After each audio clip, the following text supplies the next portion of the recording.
Welcome to the party.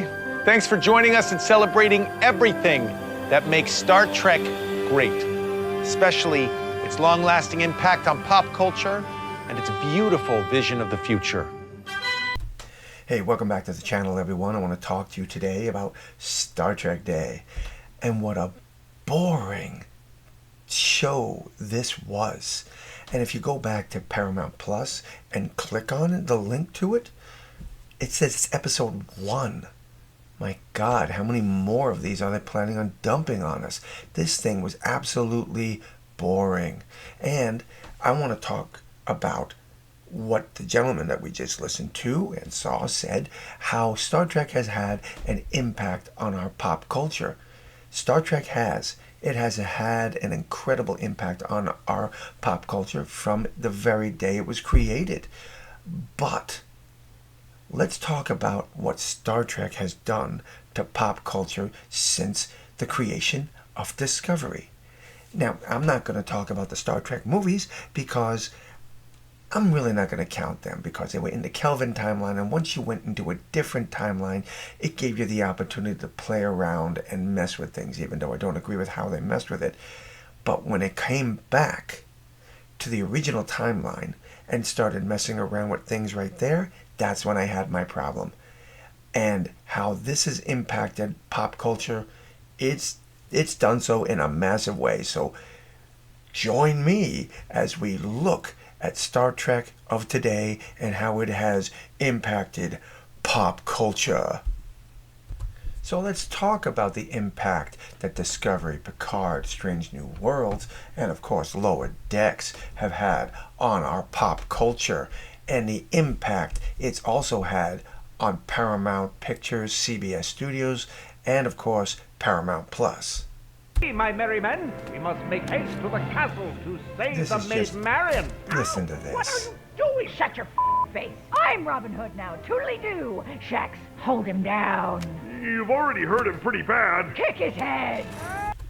Okay, so I know that Lower Decks is supposed to be for adults. It's supposed to be adult comedy, but I found nothing funny about that scene.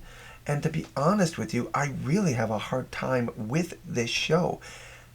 They're picking on Star Trek. Rather, they believe that they're showing respect for it by making a mockery of it. I don't see the humor in it. This is not comedy to me. Catch them! Catch them! Load up, Finn! We'll head them off at the pass! Head them off at the pass? I hate that cliche. This is what comedy is to me.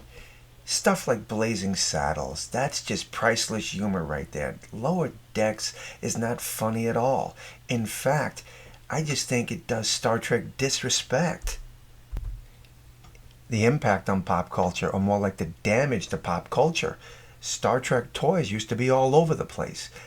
But up until 2022, you hadn't seen any toys for Star Trek at all.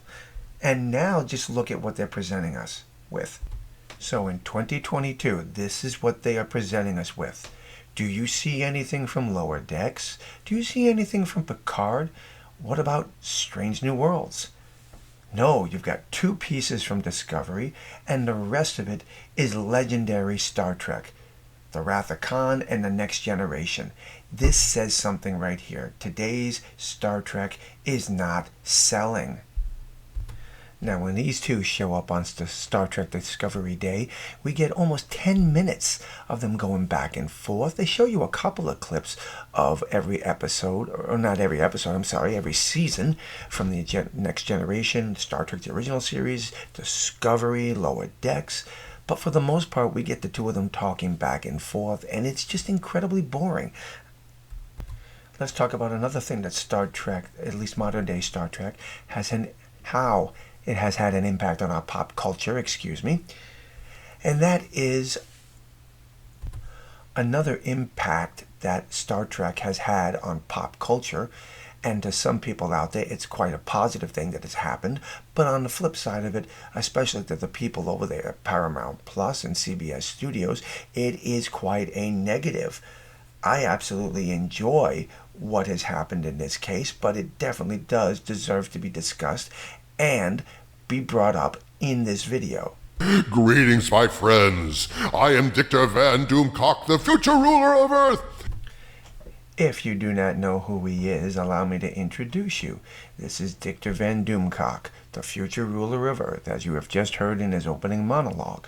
He plots the takeover of the world from his underground base at the center of the Earth with his army of robots. But because of the hatred he has for Star Trek Discovery and the pure stupidity of it, at least those were his words, he decided to hold off on his invasion of the surface world to vent his anger and realize that pop culture is under attack, and he believes that he has to do something about it. And he started his videos with Star Trek Discovery, or as he called it, STD.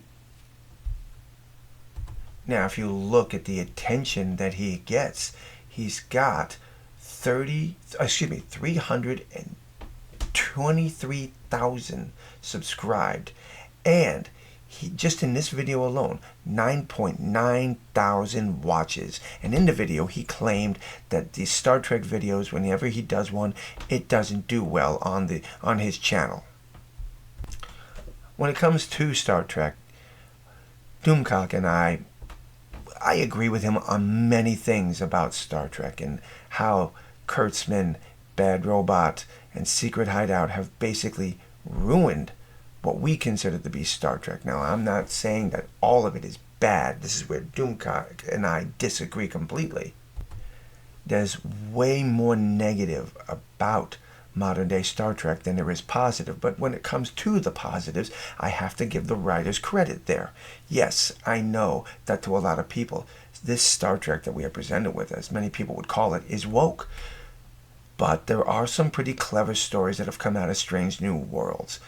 As much as I dislike Lower Decks, blending Lower Decks in with Strange New Worlds, the storyline was pretty decent. It wasn't as stupid as I thought it was. And Subspace Rhapsody really wasn't bad. It really wasn't. But in the end, the constant violations that Star Trek seems to take liberties on, violating the history, making up stuff, putting characters in places in history that they shouldn't be in. Star Trek today is a train wreck. I love some of what is out there for what it is, but for the most part, Star Trek, I think, is in trouble.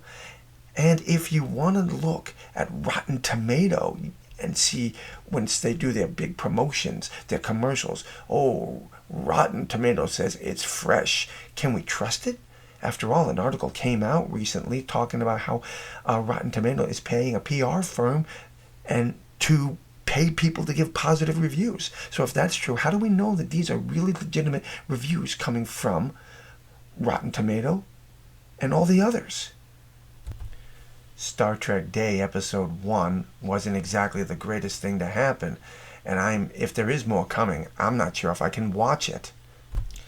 I don't know about all of you, but I'm going to keep on praying that Star Trek will start coming back to the way it used to be, with more quality, not as much political messaging involved as it has been in these past few years. More storytelling, more balanced, just giving the audience what it wants and not focusing on agendas. I hope all of you have enjoyed this video, and I would love to hear your thoughts and comments on this. Until the next time, my friends, God bless.